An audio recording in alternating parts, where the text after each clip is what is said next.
I recently watched one of the best interviews for YouTube growth that I've ever seen before with a guy called Paddy Galloway.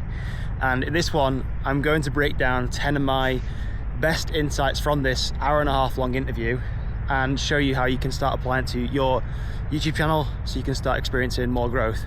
And just for context, Paddy Galloway, and why this interview is so cool for me, was I have paid this guy thousands of pounds to mentor me for my YouTube channel, and he is probably one of the main reasons he took my channel, or helped me take my channel, from 100,000 subscribers up to over 200,000 subscribers right now, which is amazing. He has a very, very interesting take on YouTube growth. He's a YouTube strategist for some of the biggest YouTube channels out there and creators like MrBeast, Trahan.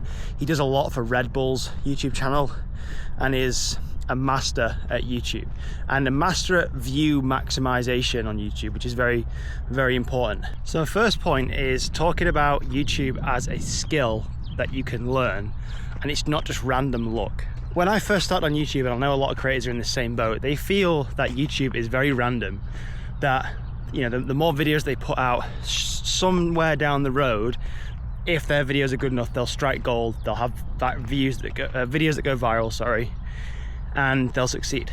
But there's a lot of people that post videos and still don't get to this pot of gold, and they still don't strike gold. And what Paddy's basically saying is that YouTube is a learned game of skill. And I have learned this through the many different uploads I've had on the channel. I think there's 300 plus videos on Wolfpack Adventures now. That's just the one channel I run, but there's some other ones as well, which are all skill-based channels and education channels. But Wolfpack Adventures, when I first started out, it was very much just, it wasn't really seen as a business. It was just posting the journeys of mountain biking, places we were riding, and there wasn't really much thought behind it. And yeah, some videos did really well, some didn't do as well.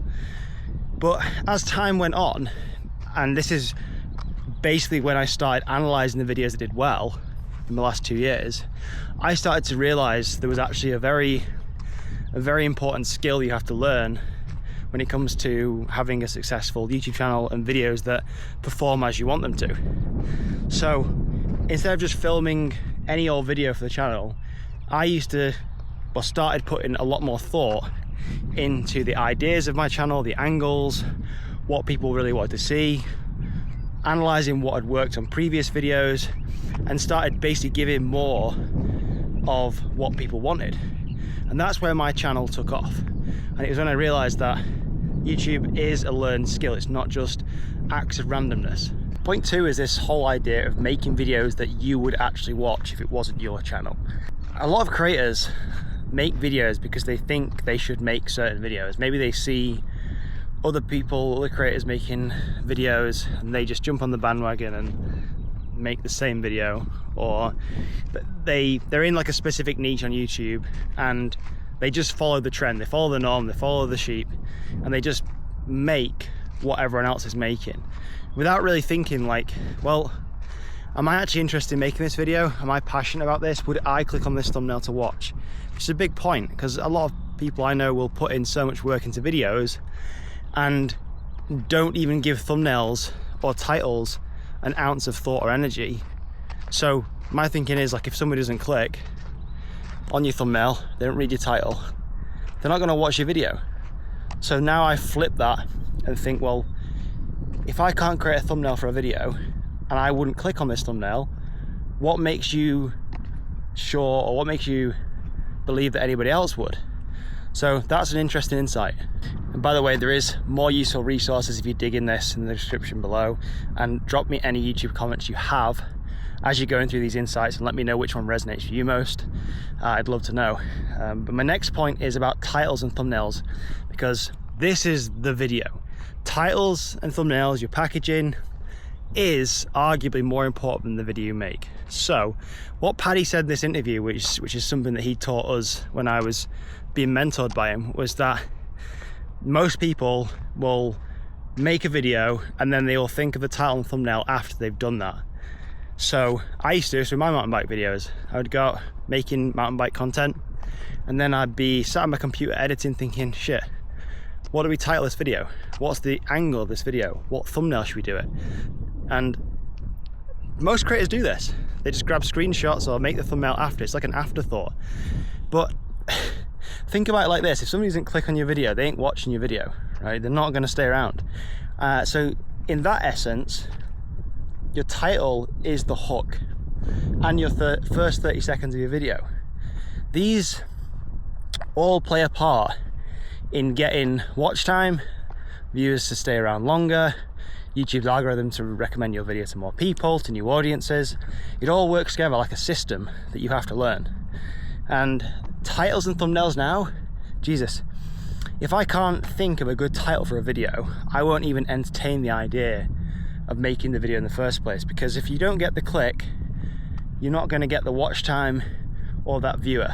So think about it like that, flip it on its head, and instead of putting 80% of your work and energy into the video and only 20% in the packaging, the title and the thumbnail, flip on its head, look at how you can deploy a majority of your energy into the titles and the thumbnails, and I guarantee this will have a dramatic positive impact on your views and your YouTube channel. Next point is about YouTube analytics and actually using them to spot patterns and not just look at performance. So I've been guilty of this. I know a lot of creators do. When they start getting serious about YouTube, they start looking at analytics and data really closely. They start looking at YouTube's 1 of 10 ranking and base their videos performance on that alone, which is a really bad idea. But instead of doing that, look at your data, look at your analytics, and when you have enough data and videos you've posted, you can start to see patterns and commonalities that are common amongst videos that are performing, and also things that are not working for your channel. So you can start looking at retention graphs, watch time on your channel, and you can start to see where people are leaving your video.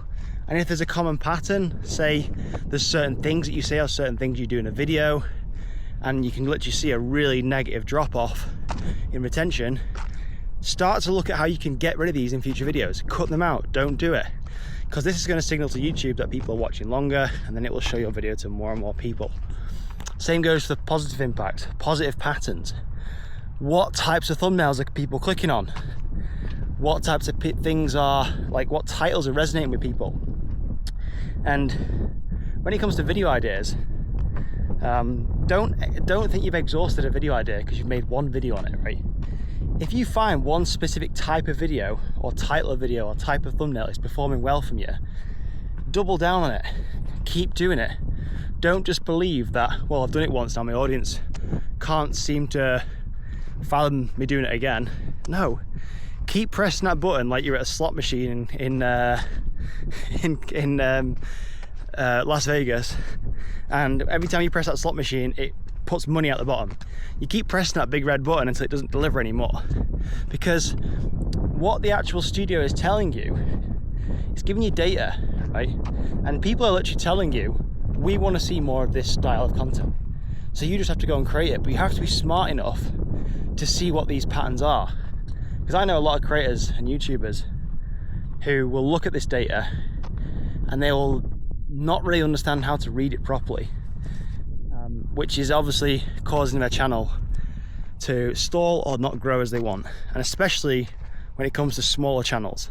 Now I'm making this video right now on this channel, and right now I have barely any subscribers or barely any views, but I have data and experience to back this up from other channels I've been involved with. Like the patterns thing, looking for patterns instead of just analysing performance is a massive breakthrough. Point 5 is the best creators on YouTube are obsessed about their audience. I've just realised I'm in the middle of absolutely nowhere. Anyway, the best YouTubers and creators are the ones who are obsessed about their audience.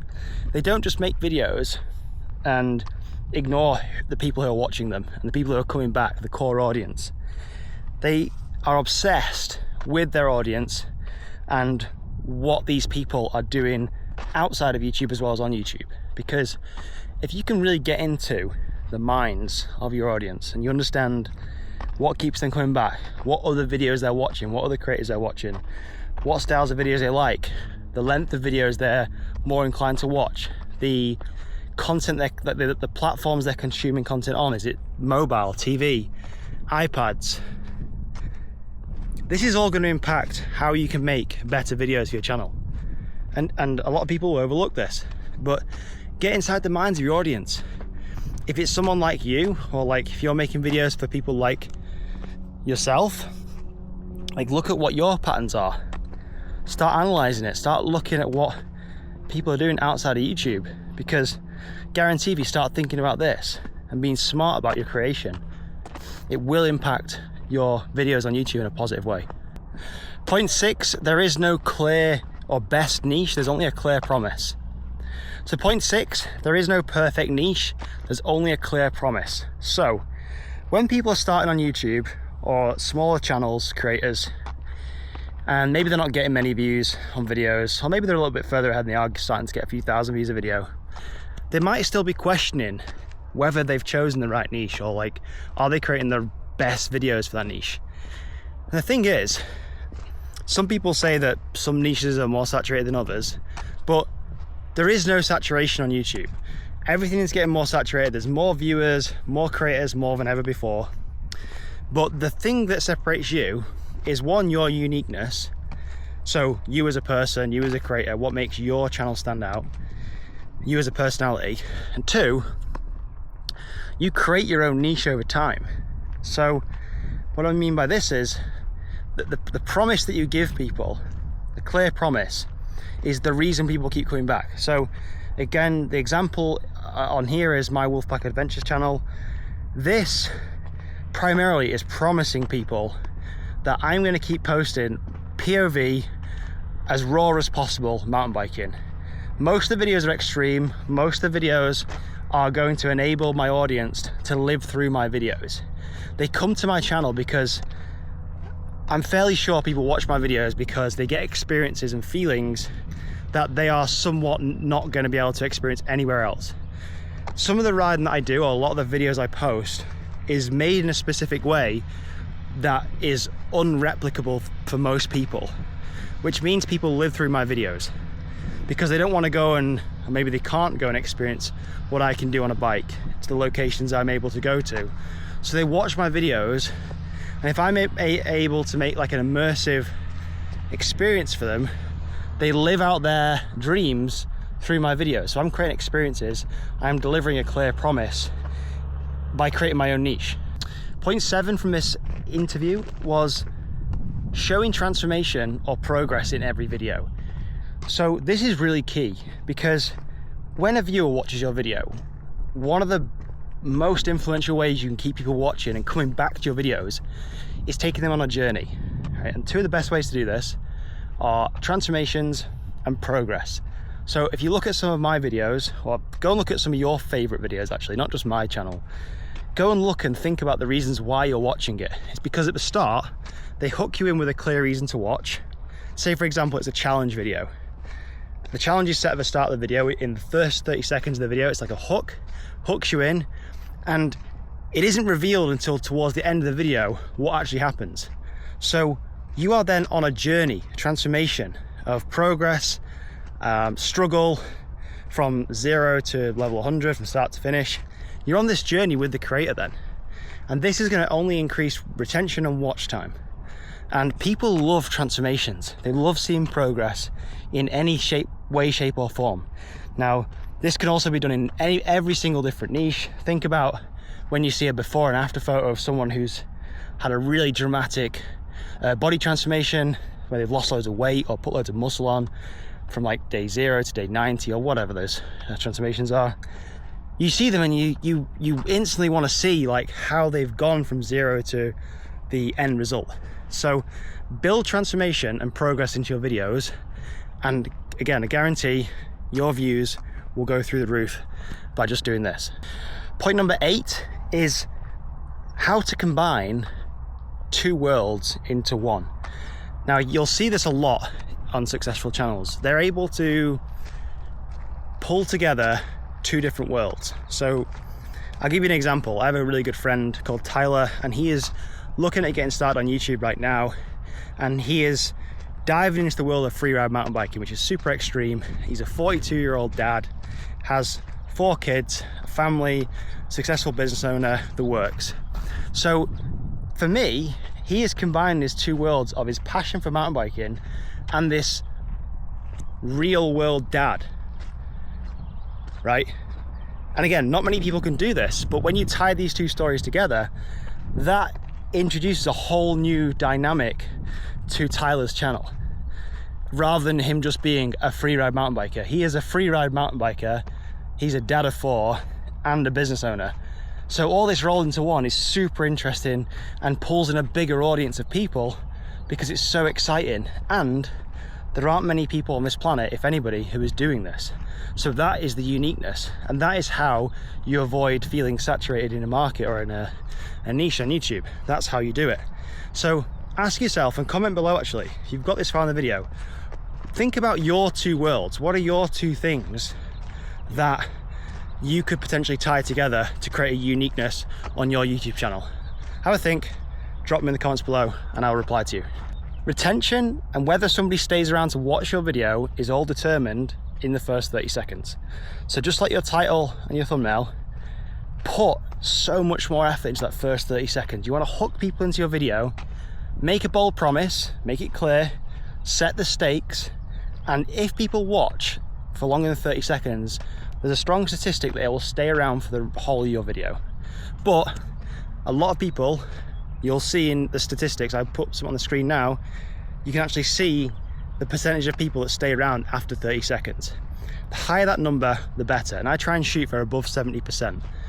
Anything lower than that, you probably want to work on your hooks. Now that's just a generic ballpark idea, but you want to try and put as much effort as you can into the hook of your video. First 30 seconds, hook them, give them a clear reason to stick around, set the stakes, and don't get into any fluff or anything. Just set the stakes, first 30 seconds, grab their attention, hold it. Don't waste time with intros, don't waste time waffling on, because you will lose viewers. If you lose viewers, YouTube determines your video as being not so valuable, so then it won't push it out to new people. So that's how you do it. That is how you get people to stay around and watch longer. When you realize that retention, as well as other strategies, the retention mainly is made in that first 30 seconds. It's crucial. Point 10, probably one of the most important, study other channels like they are case studies. So in any niche on YouTube, whatever you're doing, there are going to be creators that are more successful than you. They're going to be leaders in the market. Study them like hawks. Go and look at what types of videos they're creating. Go and look at their best performing videos, go on their channel, sort their channel by most popular videos, look at the most popular videos, look at common trends across the top creators. Why are these so popular? Why are people coming back for more of these types of videos? And same goes for thumbnails, titles, the structure of the video, everything. Study everything like a hawk. Make a Google sheet. Start tracking all this stuff. Use ChatGPT to help you with that. And start to model it, or start to learn how you can incorporate these winning things from other successful creators and put them into your own video. Now, don't blindly copy people. This is plagiarism and it's bad. And people will find out and you'll look stupid. So don't copy people blindly. Just take what's working and model it in your own unique way. But if you see a certain style of thumbnail that's working, a certain type of title, or a certain video structure, how somebody hooks someone into the video, even video length as well, model it. Like, just start doing that. Don't copy, just model. That's a really quick way to leapfrog your learning curve on YouTube. Just model what's already working and don't reinvent the wheel. If you just implement one of these insights in this video, guarantee you'll see massive positive change in the growth of your YouTube channel. Make sure you leave me a comment below, and also there are some more useful links in the description where you can get more help from me to grow your YouTube channel. Hope you enjoyed this one, and I'll see you in the next one.